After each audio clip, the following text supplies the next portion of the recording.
Potser hagi sigut el projecte que més temps ha costat de dur a terme en el poble de Silla, com així ens ho deia l'exalcaldessa Teresa Badenes quan va estar a la inauguració del centre multifuncional Carmen Valero.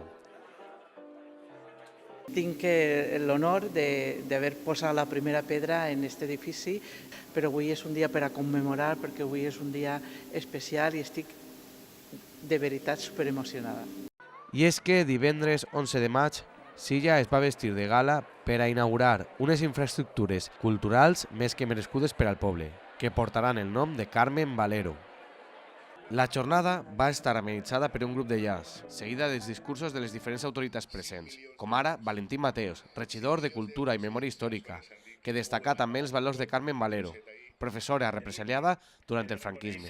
Que per a mi és un orgull que aquest edifici porte el nom de Carmen Valero, mestra de Silla, que com molts altres mestres que defensaven la democràcia van ser represaliats. A més, Ricardo Sisto també va assistir a un dels grans èxits d'un membre d'Esquerra Unida en un dels municipis on tenen representació. I ara, en un bon equip de gestió, en un regidor de Cultura d'Esquerra Unida, per fi aquesta infraestructura cultural veu la llum, s'obri les portes i, a més, s'hi li ha posat el nom d'una mestra republicana, lluitadora per la llibertat, represaliada pel franquisme, la qual cosa em sembla una cosa molt rodona. La vesprada va continuar mostrant la funcionalitat de les graderies i la transformació dels diferents espais per a diversos usos.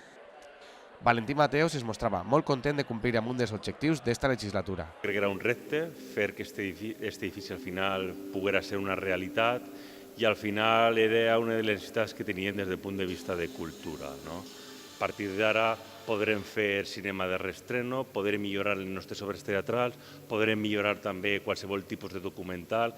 Un centre ple ja de programació i que ara el poble ha de disfrutar d'obres de teatre, xerrades i fins i tot del Mundial de Rússia.